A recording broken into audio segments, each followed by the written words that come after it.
Before we make a move, before we even touch a single piece, the game has already started. With only 64 squares, black and white, battle it out on this simple battlefield, with every game telling its own unique story. Some players attack with aggression, some wait patiently for the perfect moment, some make mistakes, and spend the rest of the game trying to recover. Today, we aren't just playing chess, we're using the board to explore the choices we make and the risk we take, and the way we respond when life goes tits up. So make your first move. The clock starts now. So, here we go.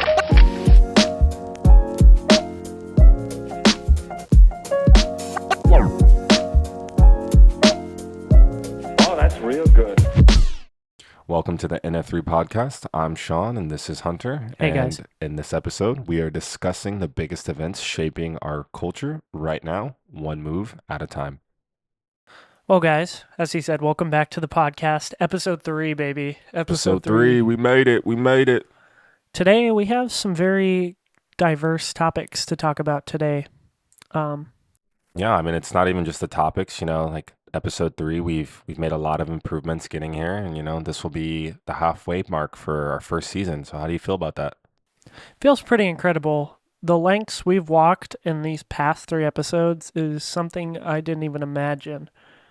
And just the continuous improvements we make for not only our production, but what goes on behind the scenes, like the planning of the episodes. There's a lot that goes into it, and even you guys might get a little glimpse as you guys get to tune in every episode. You'll see a few changes here and there, like for example, our mic setup. A little bit easier and makes it so we can introduce the next newest part of the NF3 podcast, which is we're going to be playing a game of chess every time we film. Yeah, this is going to be our first chess game, and your first taste of defeat, unfortunately, because Not going to happen. No, I've been practicing. I'm ready. Have you? Oh yeah, I'm super ready. What's your score streak on chess.com? I think I've won the last 4 or 5 games I played. My rating was like, I played 10-minute online, and my first rating, I think, was like 240. Now it's back up to like 300. So I had a 60-point rating increase over the last like 5 or 6 games I played. We'll see who wins this game. So I'm that pretty being said, confident. I'm also pretty make the confident. first move. Let's see. Let's open up with. There we go. Cool. As we play this game, we're going to be talking about a couple of different things that are relatively relevant in the world. Yeah, it's been a crazy last 2 weeks, and sports have been pretty, I'd say, on the front of most people's mind, whether it's UFC Freedom 250, the World Cup, the Knicks versus Spurs game. There's a lot to unpack that's gone down over these last 2 weeks.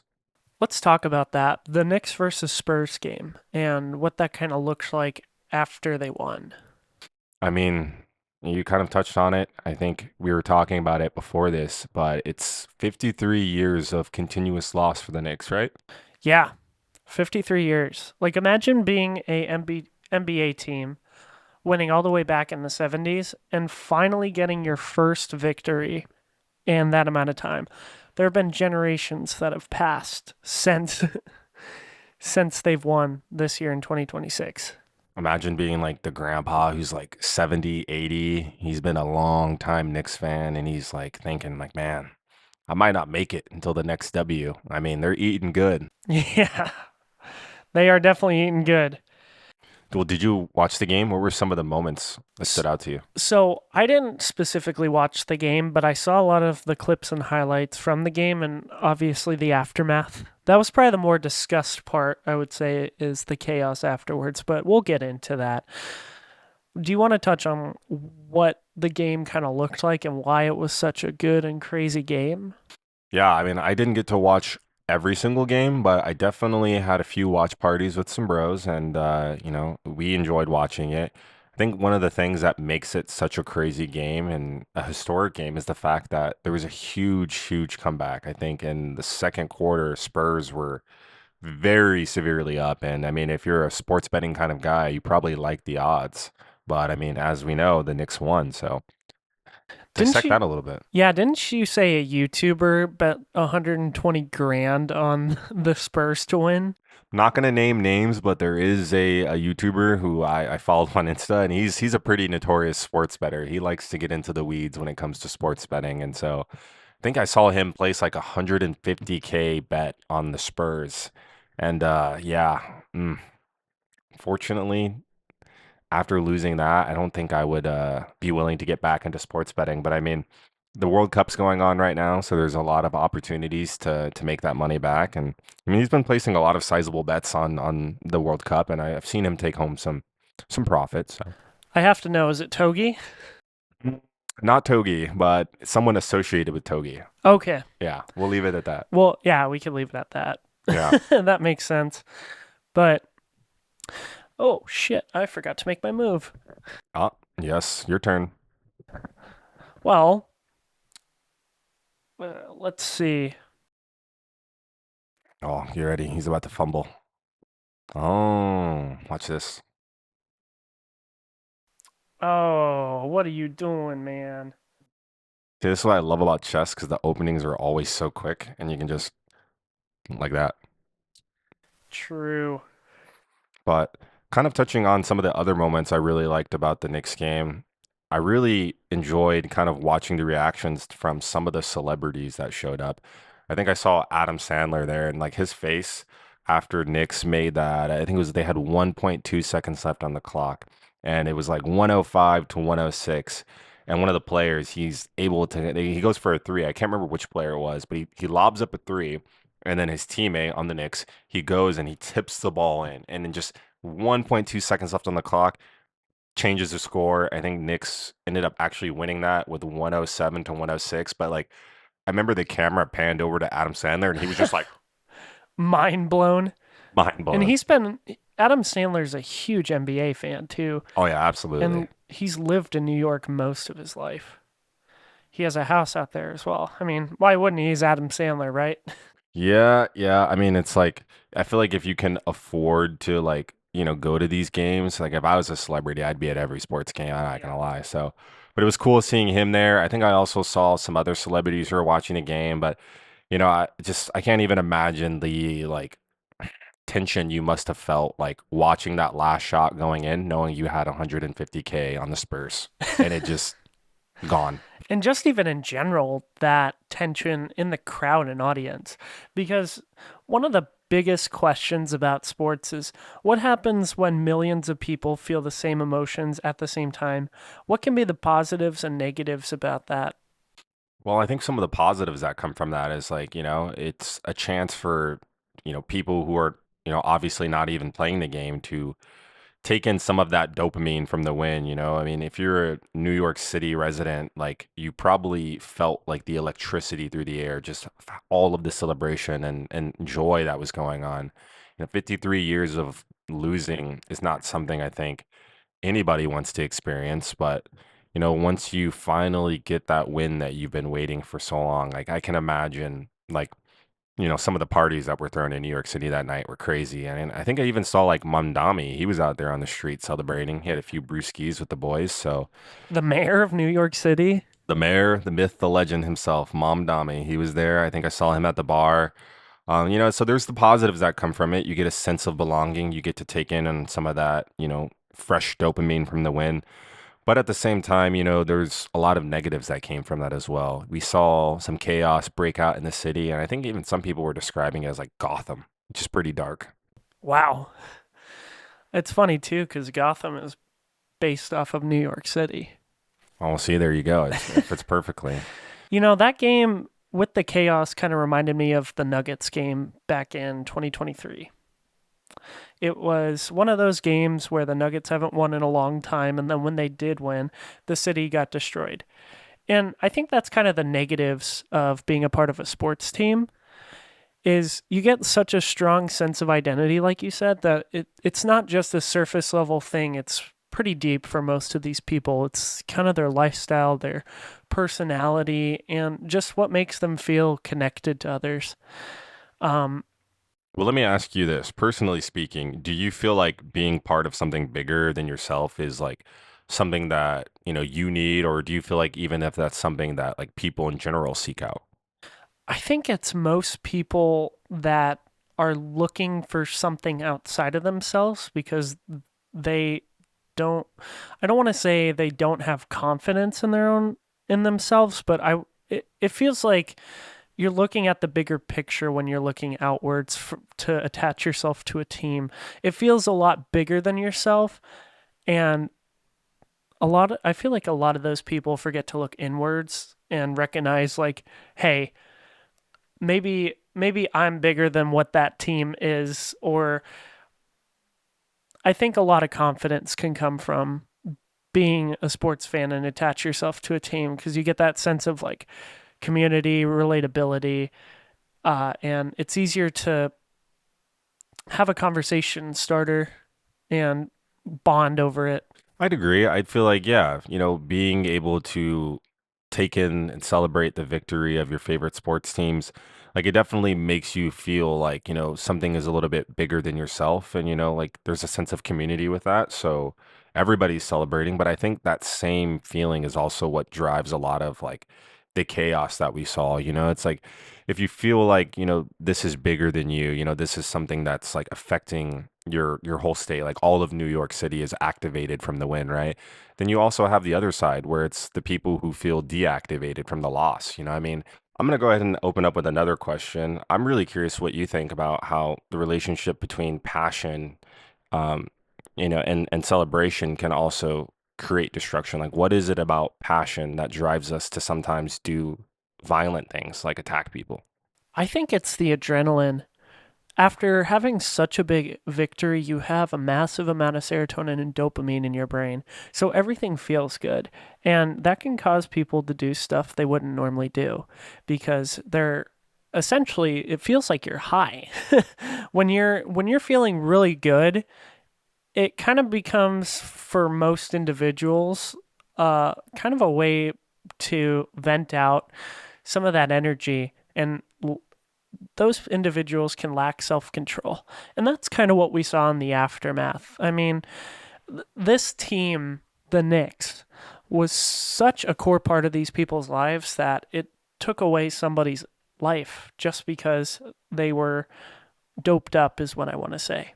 Yeah, I mean, it's like, and not only that, but it's like, imagine being like a European or like someone from another country, and you're just like, well, I love the NBA. I'm going to come out and, be a part of this final. And then, you're in New York City as a European, never maybe even setting foot in America. And then this is kind of like Your the, your first introduction to the U.S. whoa, what's going on here? It's like, wow. So, I mean, maybe we didn't, serve as like the best example on the world stage of what, healthy celebration looks like. But, it's also not the first time something like this has happened, like you touched on, the Nuggets game. So, something about sports and our love for our teams and our love for the game that drives us to make what I would say, is questionable decisions, especially when it comes to destruction of property or, taking someone's life. Like no one should lose their life over a game. But, it wasn't just the Knicks versus the Spurs as far as sporting events that we had over the last 2 weeks. We've also had the World Cup going on, and there's a lot of passion and sometimes division that's been driven on about that. So my question for you is, what do you know about the World Cup? Have you been following along any of the games? So I don't personally watch FIFA, and I've sort of been following along in the sense of I'm aware which teams are winning, which ones have the best chance, but I know more about the citizens from the countries than I do the actual game.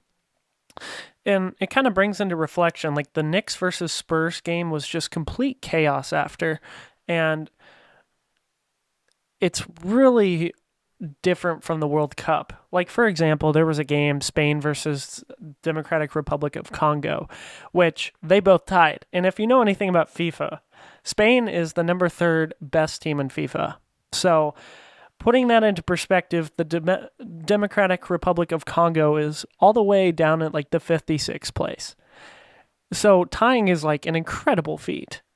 I think I also, sorry to cut you off, but I saw that Japan, I think, was it Japan and Germany? I think they also had like a really close game where they tied. So there's a lot of historic moments in sports, and just the fact that, like you said, some of these countries that are ranked way lower on the charts as far as, the World Cup goes, like they're still showing up, showing out, they haven't given up.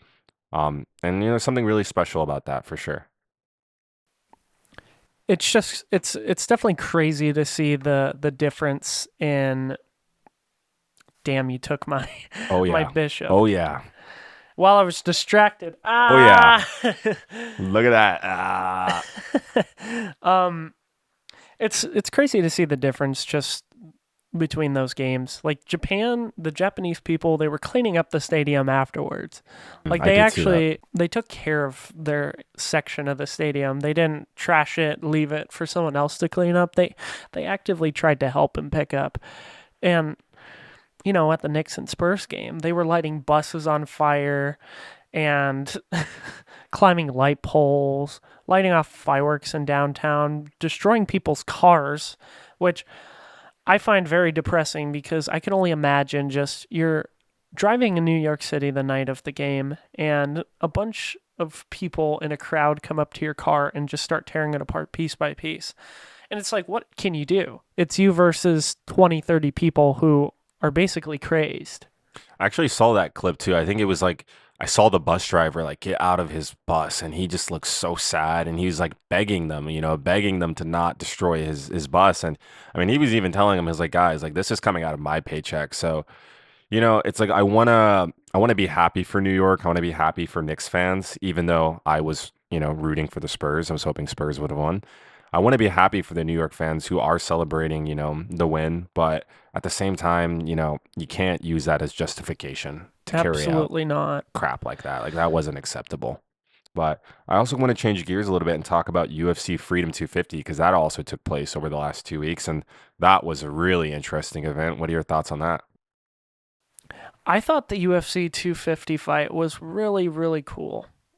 Just the idea of having a fight in the White House courtyard is just very patriotic, if you know what I mean. And it just shows you what people can do for a celebration in America after celebrating 250 years of being a independent country and the biggest superpower in the world. Just something so patriotic and special about that. I know a lot of a lot of crazy moments have happened in that fight. Like we had Sean Strickland that got kicked out of the White House courtyard. I saw that. That was like the most hilarious thing ever. Like they should have just let him in. But it's the same time and kind of to rewind a little bit. I mean, yeah, the UFC Freedom 250 event was, the first of its happening. We've never had a sporting event take place on the White House. And for some people, that's like a really cool positive thing. But there was also a lot of people who weren't happy about that and believe that the White House should be reserved for presidential things or, more, I guess, less barbaric things if you find, contact sports to be barbaric. But I mean, I'm personally one of the people who really fell into the camp of liking the event. Like, I'm happy it took place at the White House. Like, I don't see a problem with that. But I do see a problem with some of the conduct that we saw from fighters. Especially there was that moment where Josh Hokit, I think he was up against Derek Lewis, which congratulations to Josh. He got a TKO, I think, in the second round. They're heavyweights, so they're throwing arms like sledgehammers, but it wasn't the fight that I feel like a lot of people had an issue with. It was kind of his conduct after the fight Yeah. where we saw some other fights of the night. We had fighters celebrate, take that moment to thank the president, backflip off the stage if you're Justin Gaethje.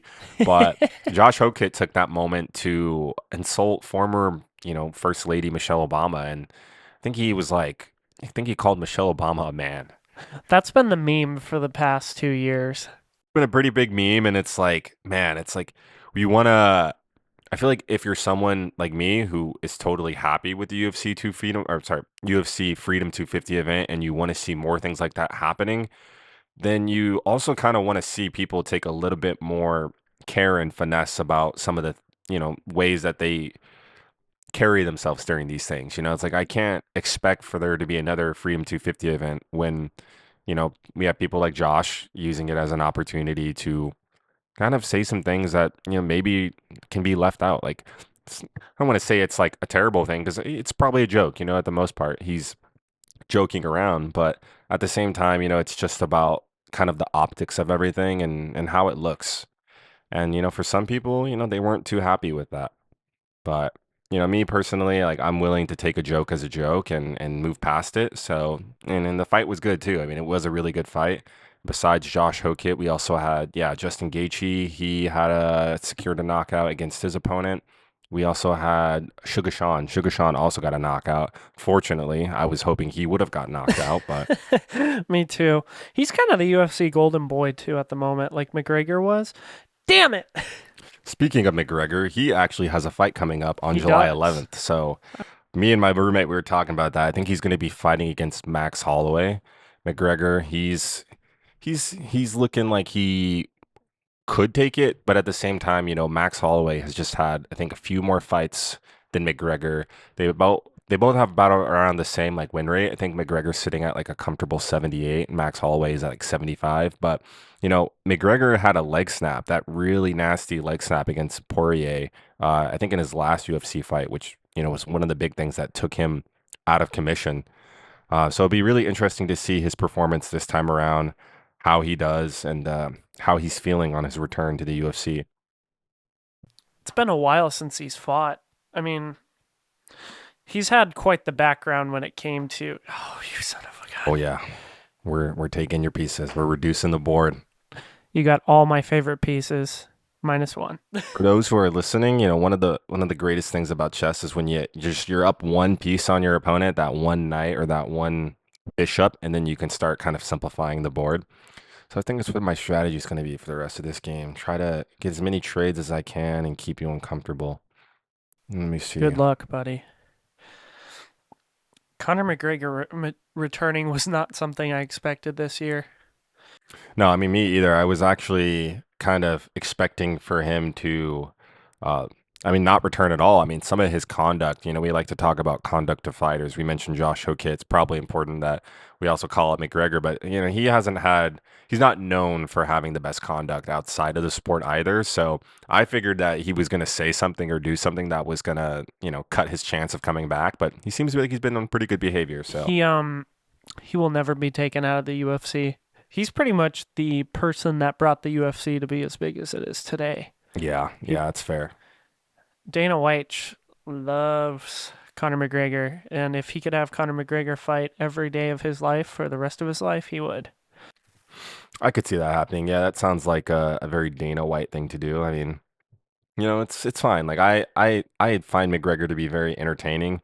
It's just, sometimes I feel like we let our personalities get a little bit too much of a hold on us. And, McGregor definitely has a personality, but I mean, UFC 2 Freedom 250 was a really cool event. It was really awesome watching it. I wish it would have been free for everybody, right? I mean, like, You'd think for celebrating the 250th birthday of America, the fight should at least be free.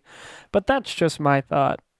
I mean, I agree. Like, I was expecting to, be able to watch it for free. I mean, we had our troops out there, which was great. I'm sure they got to watch it for free. So, they'll live vicariously through me. But that's just, average Joe Schmo citizen. I mean, I feel like, and I pay taxes. Like, I want to see the fight. Speaking of the fight, did you know that a bunch of the taxpayer dollars went to that fight? Actually, I wasn't aware. I wasn't aware at all of like how much money exactly taxpayers were going to be forking up. Like, I knew there was probably going to be some costs, and I think I've seen a few figures.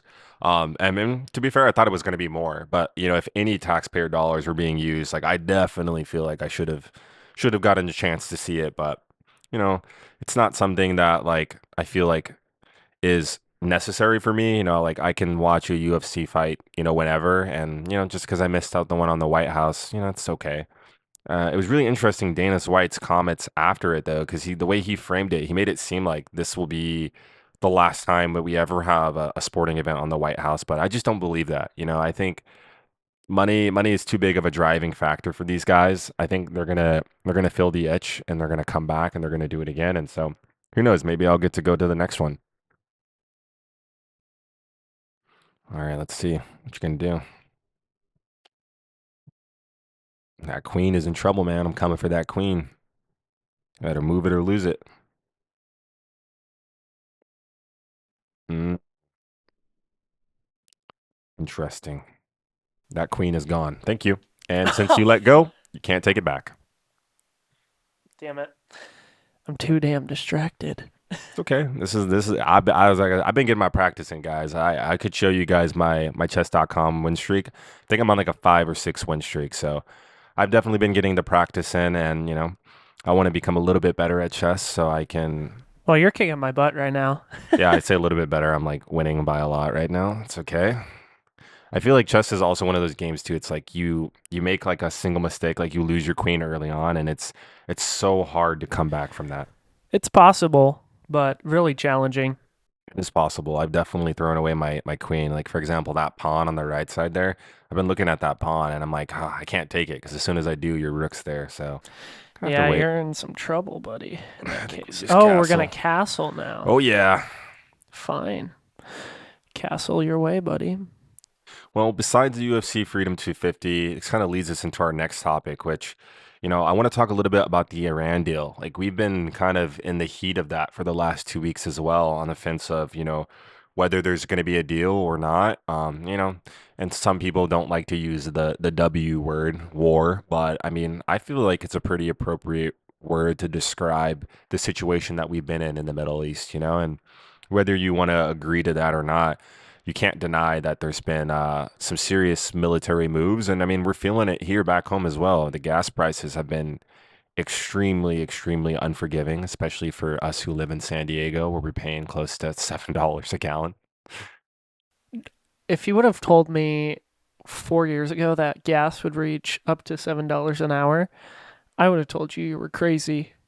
Just that alone shows you the magnitude of importance on oil and how just waging war on one company can like raise that. So Yeah. I mean, that's kind of the price that we're paying right now for our gas. And I saw it go down because, like this Iran deal thing has been such a ever changing, ever evolving situation that, on a daily basis, we've seen a variety of changes. And I think as of today, last time I checked, we're not even sure if the Strait of Hormuz is open. It's kind of on the fence. I think the US likes to think, pray, imagine, hope that it's open, but Iran's pretty good. I mean, they're holding on to that trump card, no pun intended, as long as they can. Um, but I really just hope more than anything that we get to see some economic relief, and we should make a deal. Um, I think actually there was an MOU that came out that had some of the details of the deal. It's not looking too good for us. I think currently, right now, as it stands, Iran is getting something like a $300 billion development fund. They're also going to have some pretty immediate sanction relief to, I guess give back to them so they can rebuild, some of what's been destroyed. But, if you look at the deal that we had under Obama, it was, I feel like, a significantly less expensive deal for the American people with just about the same amount of provisions as far as, Iran not having a nuclear weapon. I mean, they had already agreed to that in the past. So, a lot of people are, and Republicans included, are kind of looking at this deal and they're not feeling the best about it. everybody has to pay, as always. Yeah, I mean, and after 60 days, Iran's going to be able to toll the strait, so people will pay. There will be a lot of countries paying for that, that passage, and that's 20% of our energy, or the world's energy. So we really need it to be open. Whether or not it'll be free long term, we'll wait to see. But I think my speculation is that this will kind of just carry on to be another president's problem. But I'm curious, what do you think? I kind of agree with that. It's probably going to be the next president's problem, especially with the magnitude of money we've used at this point. It's definitely looking pretty possible that it's going to be somebody else's problem here in the next 2 years. Yeah, and that's fine. I mean, that's kind of the point of the presidency, right? Is that, if one president is falling short, not able to hold up, the end of the deal that American people are looking for, then you just have the next person come and try to take their spot. But it's a little sad and it makes me feel a little nervous. We want there to be a focus on like the issues that we have here at home. Like a lot of people have been talking about the economic situation we have here at home. And my thoughts about this, Iran deal or this Iran issue being passed on to the next president, it really makes me wonder if the next president will be able to spend, a significant portion of their time, fixing things here at home, or if they're going to have to spend all of that time and energy focused on repairing our international relationships. So that's been on my mind a lot. That's definitely a good point. What's going to be the plan? I mean, even if we don't have a plan, all we can hope is that gas prices fall. Speaking of falling, though, SpaceX IPO. I don't know if you're a Oh big stock man. guy.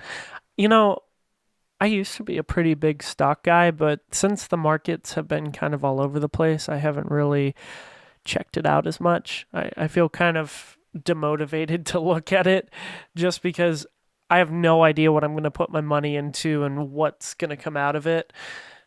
Funny enough, I have a fun fact. Back when the baby boomers were alive, just like in their earlier years, they had the best stock market in the history of the US.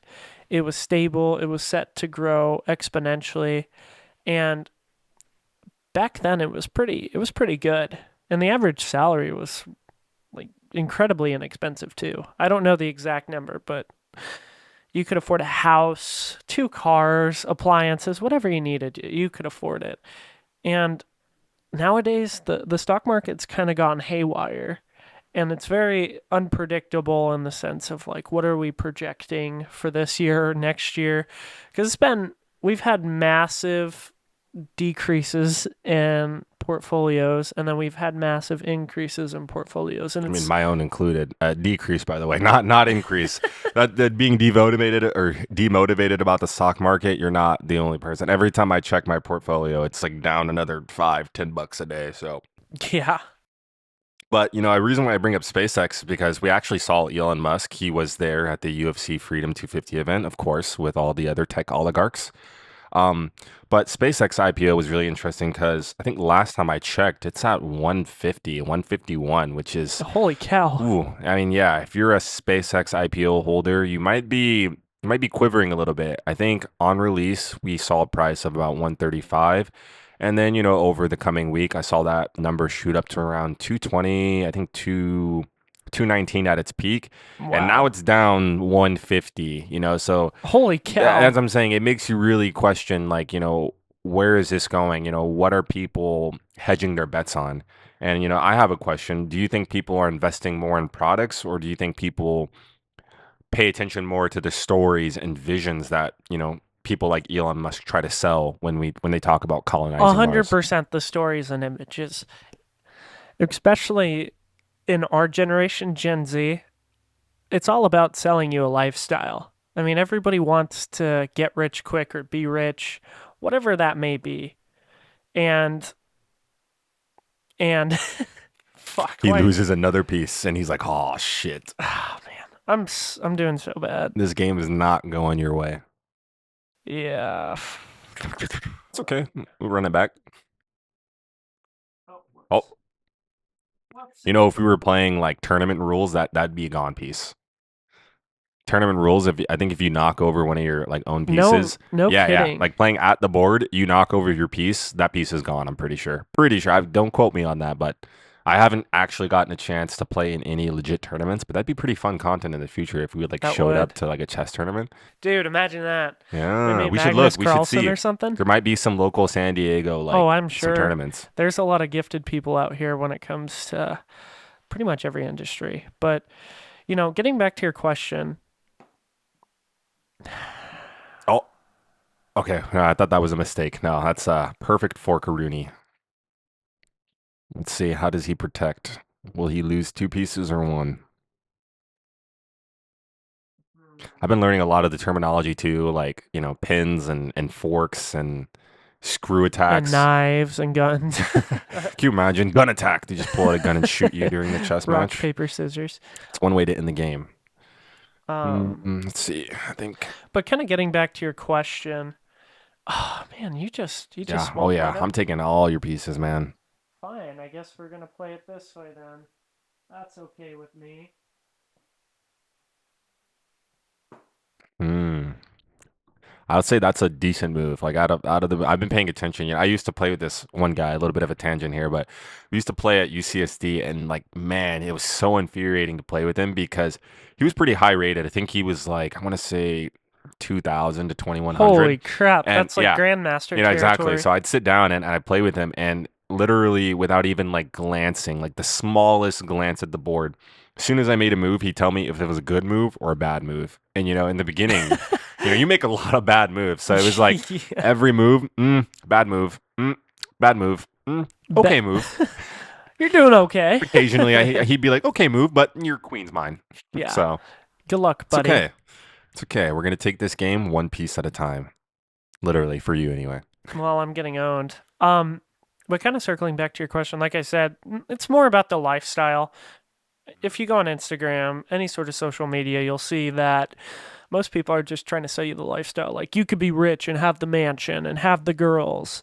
And that's probably the most common thing I see nowadays is they're trying to sell you the lifestyle. Mm. I mean, think of how many drop ship gurus and other quote unquote small business gurus are on the internet. Everybody's trying to sell you a course or a product that doesn't really. Check, by the way. Okay, Sean.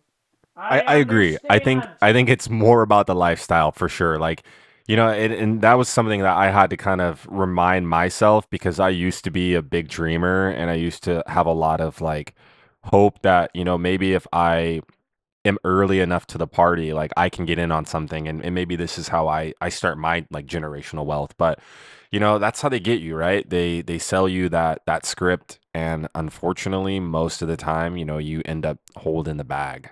And there's a few times where I've never really put a lot of money down into any investments like that. Or, I think my radar for BS has gone up a lot as I've wizened up. Mine too. I've only ever been scammed one time on the internet, and so I'd like to take pride in that. One scam only, that's pretty good, especially for how much I was on the on the web as a kid.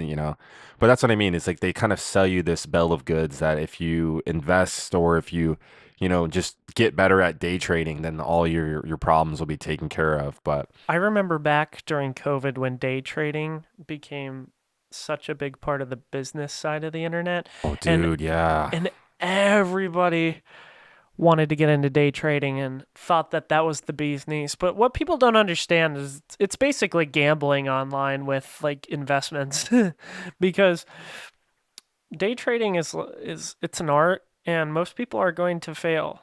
Maybe the top 0.1% will do okay.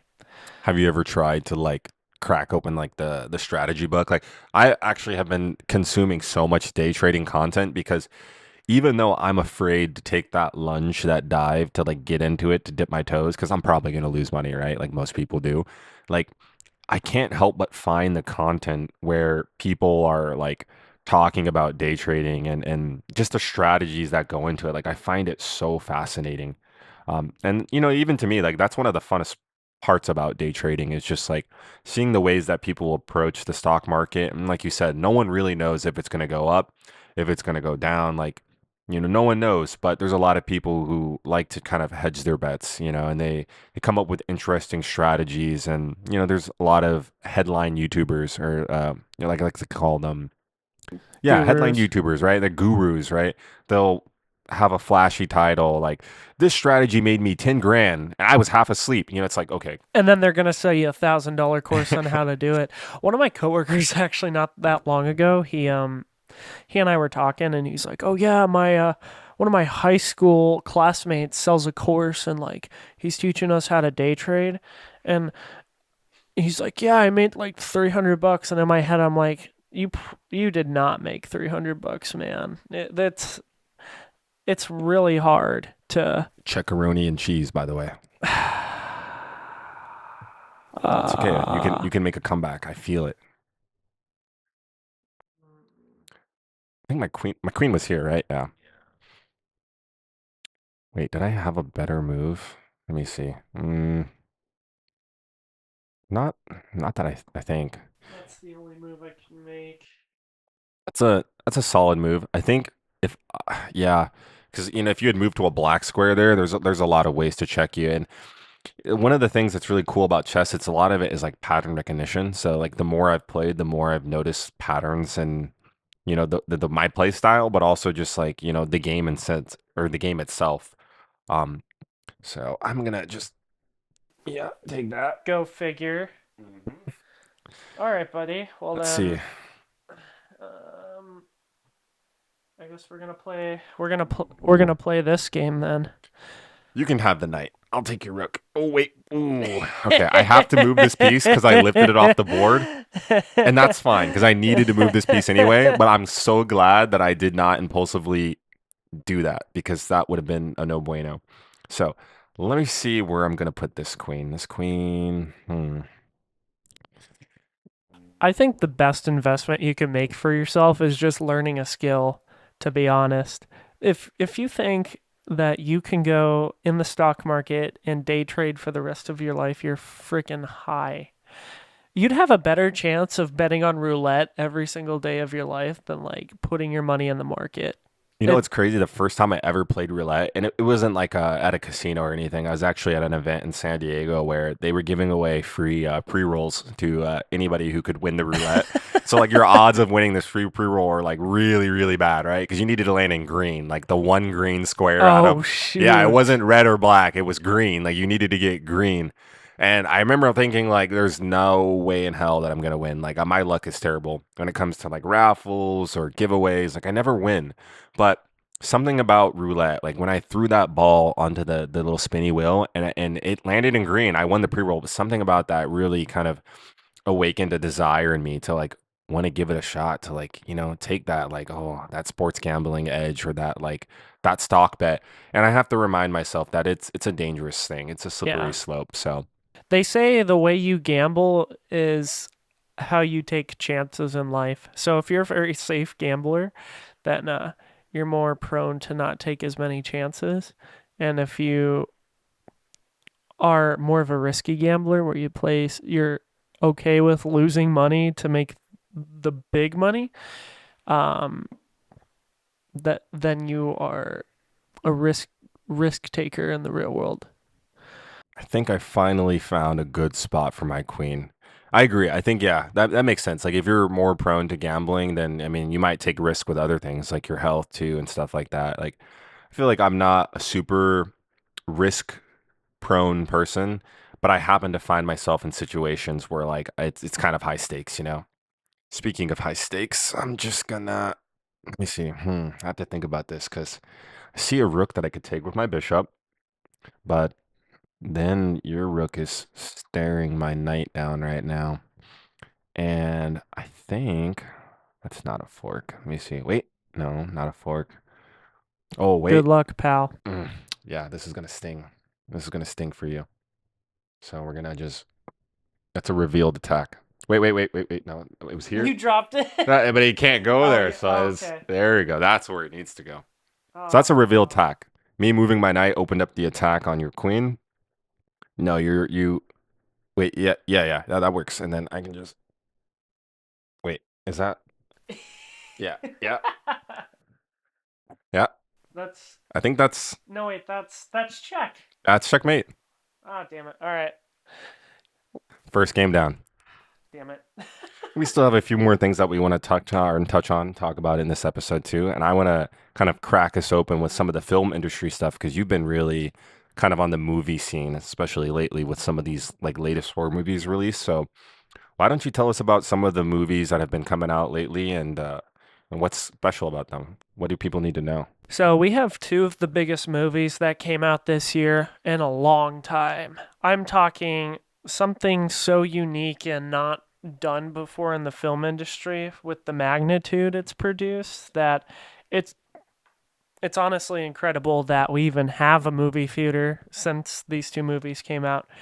But we're gonna talk about Backrooms and Obsession. Two of those movies. We're going to talk about Backrooms and Obsession, the two movies that broke the box office this year. And what's unique about them both is they were both made by YouTubers. And we're not talking major production corp YouTubers like Mr. Beast or iShowSpeed. We're talking about people who have a smaller following and either A, got approached by a big studio, or B, all on their own, That big studio, guys, by the way, is A24. Like, let's just be A20. Yeah, let's be blunt. A24 is known for like taking those chances, right? Because a lot of people historically are like, oh, I don't want to work with a YouTuber, or you're a YouTuber. What could you know about making a movie? And we've seen some pretty shitty productions come out the works from some YouTubers on Beast Games. Beast Games, the Smosh movie, and a Oh couple other yeah, ones. yeah. There's been There, some stinkers, so I can understand Ryan's the World. hesitancy. Yeah, you can understand like big film, studios in Hollywood having some reluctancy, don't want to work with YouTubers. But I think what we've seen with Backrooms and Obsession, which both I haven't seen, by the way. I think we're seeing like for the first time, like you mentioned, like kind of a historic shift where Hollywood is now starting to like really see the potential in these smaller creators. And I mean, a lot of the time too, the budgets that they're working with are significantly smaller than what you see, big blockbuster studios have to make these films. So you've seen Obsession, right? You've seen both Obsession and The Backrooms, So right? yeah, I've seen both of the movies. Personal take, I thought Obsession was better. I've seen both of them, The Backrooms and Obsession, but The Backrooms is framed a little bit differently than Obsession. It's very dependent on the fact that you've seen the director's YouTube series, Kane Pixels. If you've seen that, it kind of goes hand in hand with it, like a hamburger with ketchup and mustard kind of thing.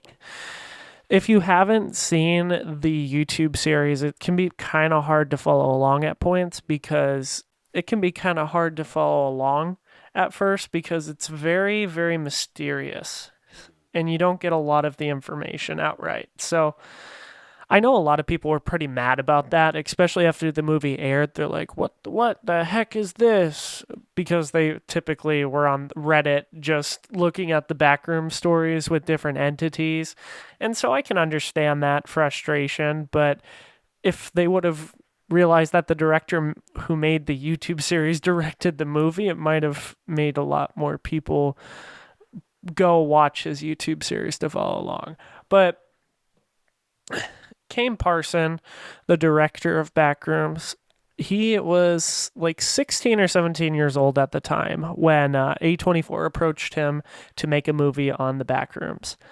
Already pretty crazy. That makes him one of the youngest directors ever. And the fact that A24, one of the biggest studios in Hollywood at the moment, picked up this kid off of YouTube to make a horror film is mind blowing in itself.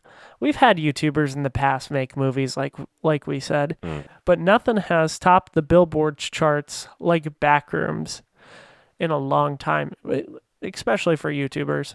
Well, there's a few YouTubers that also stood out to me. Like, I don't know if you know the Rocka twins, but I think I've they heard were, of them. yeah, they were for me, like, I think some of the first like examples of YouTubers being able to break into like the mainstream Hollywood scene. I mean, once again, they were also sponsored by A24 to create, I think, their film Talk to Me. But even before Talk to Me, they also had another film. I think they've done two films now. It's Talk to Me, and I'm blanking on the other one, but Talk to Me, I remember that one was extremely good.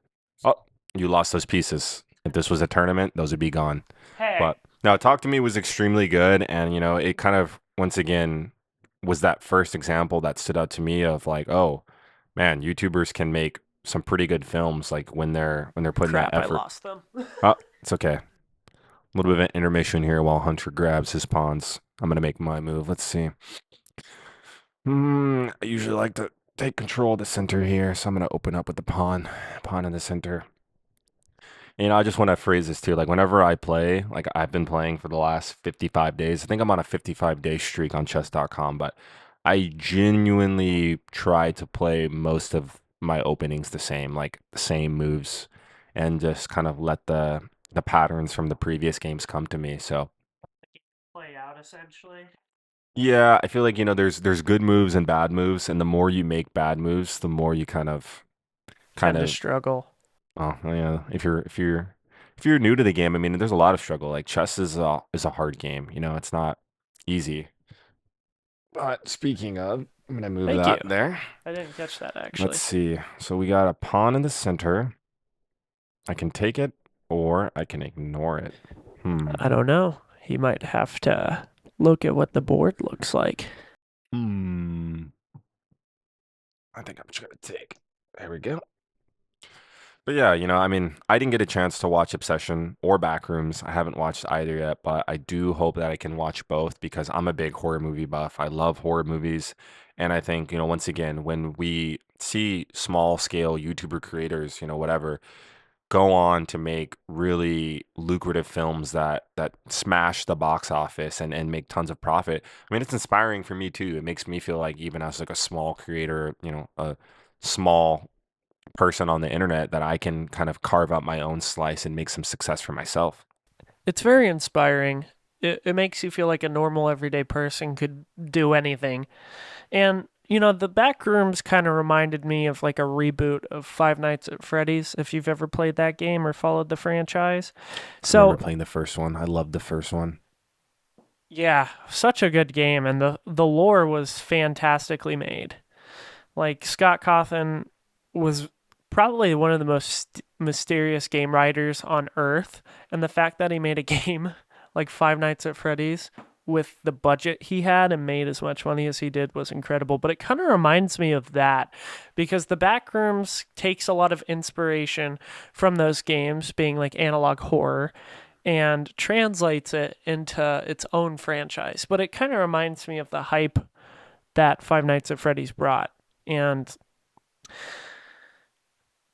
just the fact that you have two movies that are pretty similar in genre, but one outperforms the other is incredible. Like the Five Nights at Freddy's movie was terrible. We can all admit that if you've seen it. I seen it, and yeah, it was pretty terrible. But Backrooms it had a really compelling story. The most interesting part about the YouTube series is it's not like overcomplicated horror where you have like 100 different mobs or entities and it's overcomplicated. It's very like easy to follow, and if you're a person who gets freaked out by horror, you can get pretty scared, and that's great.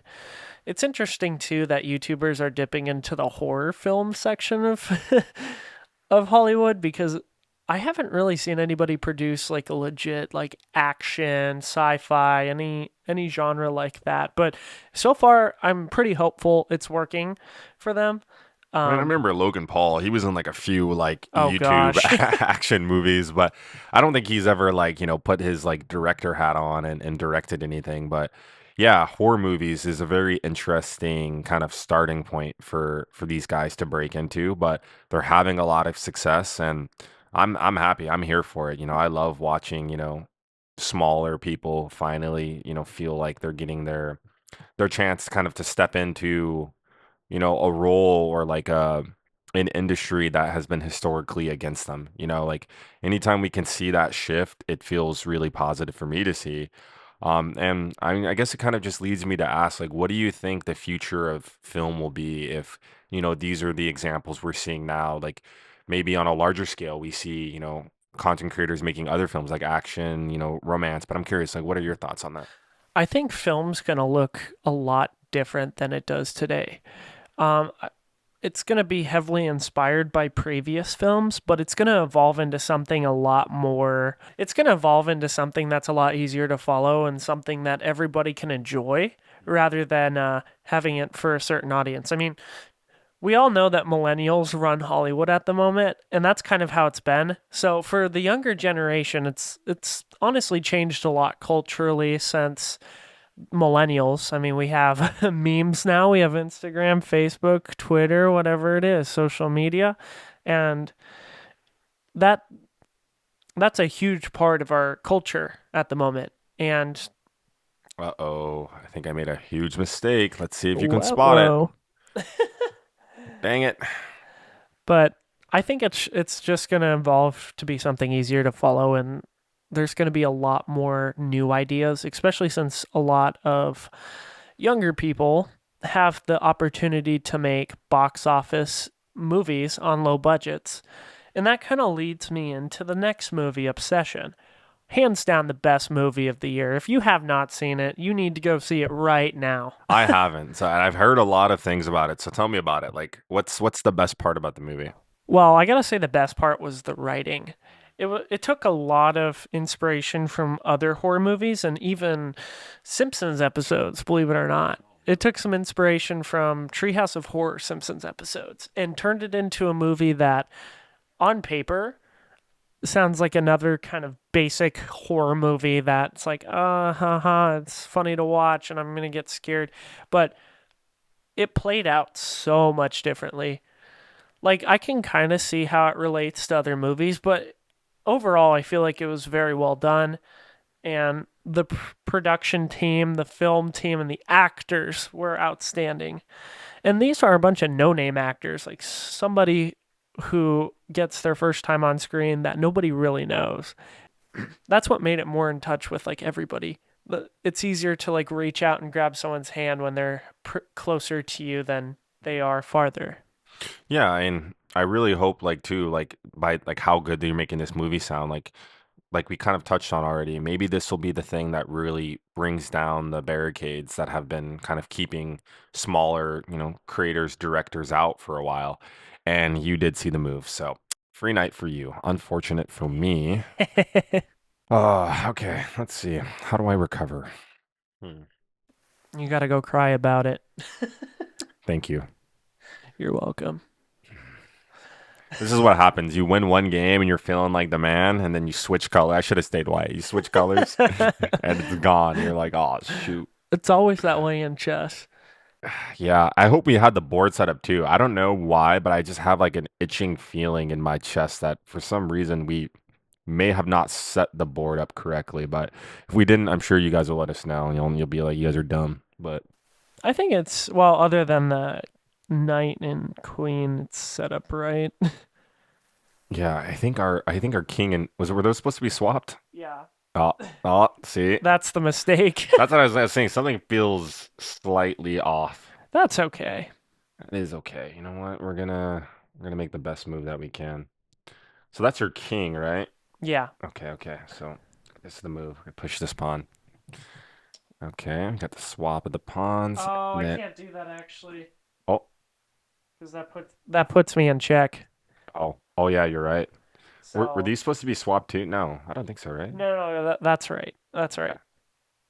Okay, I hope so. If not, We'll get creamed about it in the comments, I'm sure. we'll get creamed and then we'll fix it and then we'll make it the best, like we've done with every episode this far.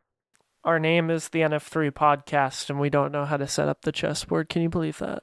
It's not the first time. Like, you'd be surprised. Like, I've sat down at a few chess tables with people who are like high level chess players, and the same thing happens, It's such an easy piece to forget. I mean, especially on chess.com, it's all ready for you to go. You don't need to fix anything or put the board back together. It's just good to go. So it's very easy to like not remember where all the pieces go, but I'm like 90% sure it's set up correct. So Okay. We'll play it from here and see how it plays out. But for sure. Let's talk about the director real quick of Obsession. Hmm. Curry Barker, the guy who directed Obsession, is a YouTuber who's been on the platform making comedy skits. And in some interviews with Curry Barker, he basically told everybody about his inspiration and what kind of drove him to make Obsession. And like I said, it came from Treehouse of Horror 2 on The Simpsons. The monkey's paw was the inspiration. And this idea turned into just something huge. Originally, their budget was $750,000, which is what they stuck to, which is one of the smallest budgets for a horror movie ever. And it's topped the box offices at number 3 so far, last time I checked.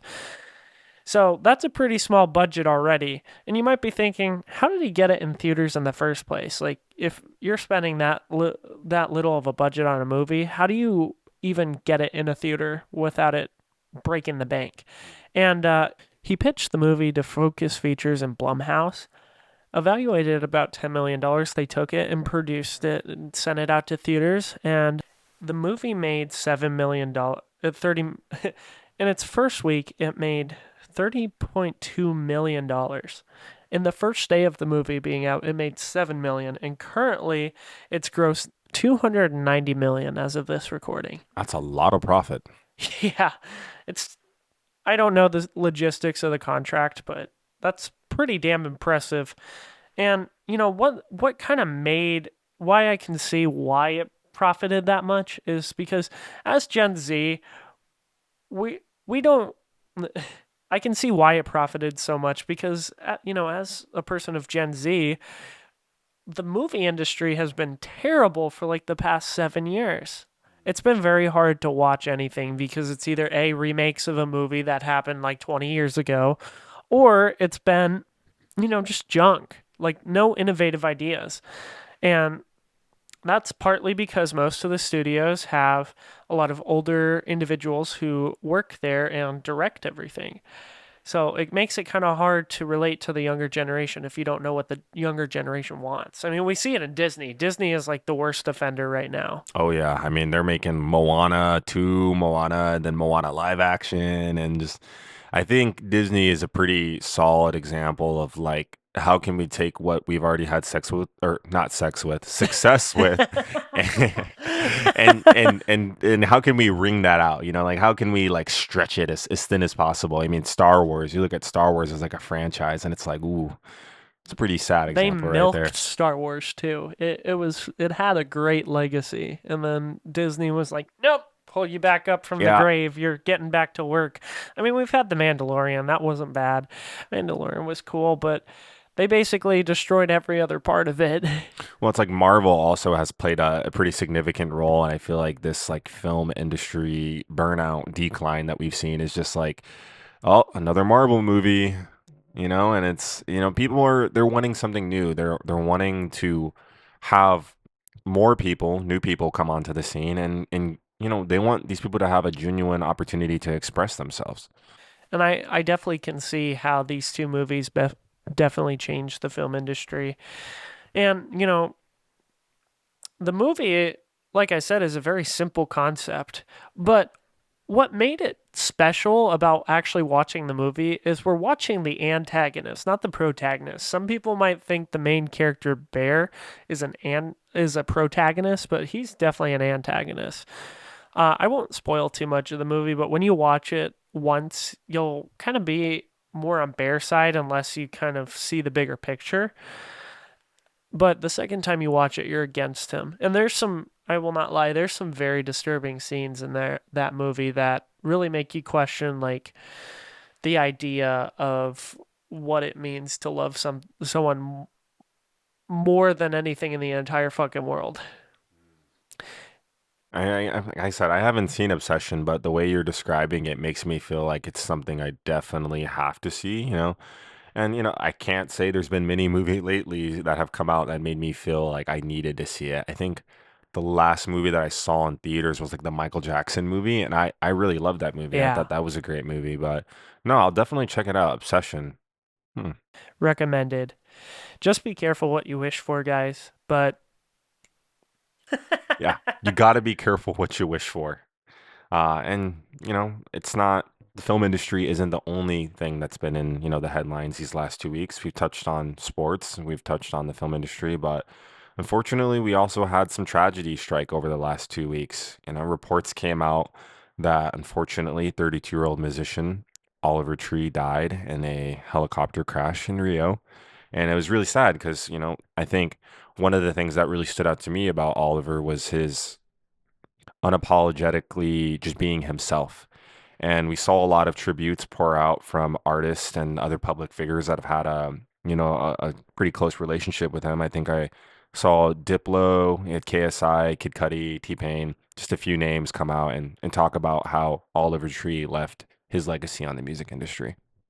Oliver Tree was quite a source of inspiration too, if you think about it. Like he was the wacky, weird musician that most people would look at and just make fun of. But since he passed away, a lot of people are looking at him like he was a poet or he really knew like what he was talking about. And it really one thing that stuck with me about Oliver Tree is he used to say, people don't care about you until you die. And like now, as we're seeing these effects from Oliver Tree's death, it's pretty clear like you aren't valued until you're gone.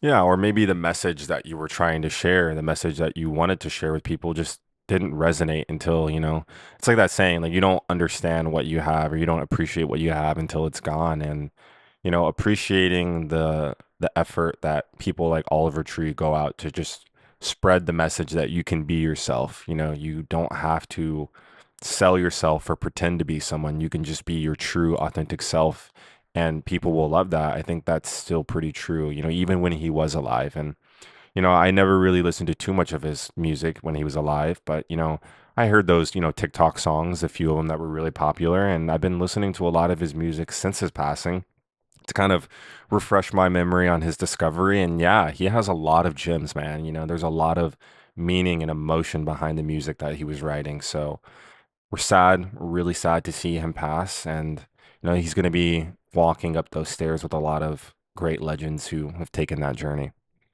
And just the entire situation is pretty traumatic. Two helicopters crashing in midair over Rio de Janeiro, while there are people walking around on the streets down below. I mean, that's traumatic. Yeah, I mean, and just even the fact that like of how it all happened, I think there was like a massive fire that broke out as a result of like the helicopters crashing on like some car lot or something.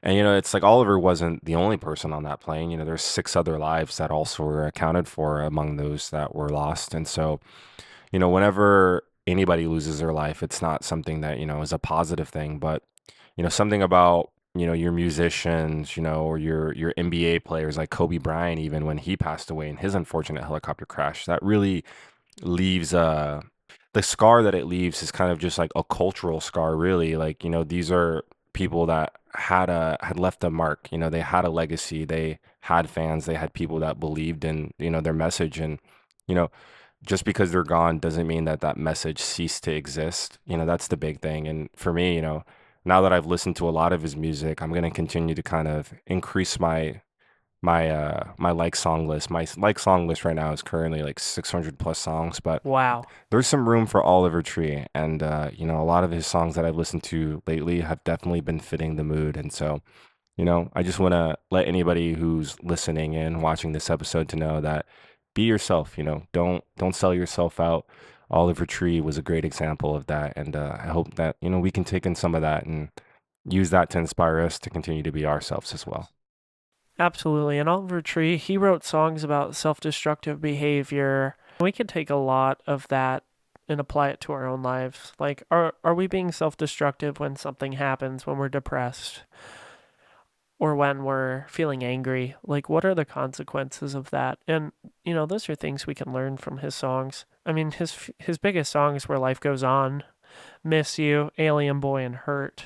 Mm. Those were his five biggest songs, and that's going to be his legacy, is being remembered as hopefully a little bit more than just the guy on TikTok. Yeah, I think, for me, I'll always remember him as the guy who just chose to be himself. And, his music was an outlet for him to express his, like you said, his own self destructive thoughts or maybe negative thoughts on life and in the world. But at the same time, everybody has to find their outlet. For musicians, it's music. And, who knows what it is for, your average Joe Schmo. But I think, you can look at that and think to yourself, too, it's like, it's a human thing, the self-destructive thoughts or the negative thoughts. It's a very human thing. So finding your outlet to channel those and in a way that's creative or in a way that can inspire other people, I think is an important, thing to remember. Absolutely. Maybe if the Spurs fans and the Knicks fans had done some of that, channeling some of that that dark thoughts, the aggression into a positive thing, we could have Absolutely. seen a different outcome. But that's the goal, right? Is Yeah. take the negative and try to turn it into a positive as much as you can. Rest in peace, Oliver Tree. You will be missed, and by so many fans and individuals alike, and your message will be spread across the world. You may have not been the only victim on that helicopter, but your legacy will go on and on Yeah, and on. and on. No pun intended. No but pun intended. I think we've touched on quite a few things for this episode, and we're running a little bit out of time. It looks Yeah. like I'm probably going to lose this game, so I think I might just humbly resign this one. We'll call it a 1-1. Understandable. We'll shake hands on it. So, well, guys, I really appreciate you guys tuning into this episode of the podcast. We were pretty excited to make this episode. We're stepping kind of away from what we were doing before, getting to know each other, and we're going to branch into different territory to just kind of experiment and see where we want to take our podcast. Yeah, the idea is that we're here. We've gotten to know each other a lot. That's definitely still happening and happens all the time behind the scenes. Me and Hunter have spent a lot of time together, especially hours behind the screen, working on ideas and thoughts for you guys. We're all in on this. Like, the ideas are churning. So we really want to hear from you guys and, let us know like what you want to see from the podcast, what topics you'd like us to cover. And, we're here. And we're always open to ideas. We would love to, in the next season, to have guests over and on the show. I think that's something that would be really cool. Just experiencing another face on the show and how the dynamic changes. But as I said, we're still trying to find our footing. The chess game may have been a bit slow, but I feel like it was pretty fun. I got my had ass fun. kicked, but Yeah, the first one was great for me, and then I made that one mistake, and I've noticed that too. Is like even as I've played a lot more chess.com, it's like I notice my stakes quicker and quicker each time. So I mean that's the goal, right? You want to improve, you want to get better, and sometimes you gotta do that one move at a time. gotta walk the walk, yeah. Yeah, and it's not always a great move. You can't take it back. You can only make the best of it. And that's the philosophy of this whole show. Yeah, guys, chess is a metaphor for life, and we're here to share that with you, one episode at a time, one move at a time. Absolutely. Well, guys, thank you for watching this episode or listening. If you are on the audio side of this podcast, feel free to check out the video side on YouTube for a more in-depth look at us playing a game of chess. I feel like you guys would really enjoy it. So give it a watch. We'll see you in the next episode. Peace. Peace.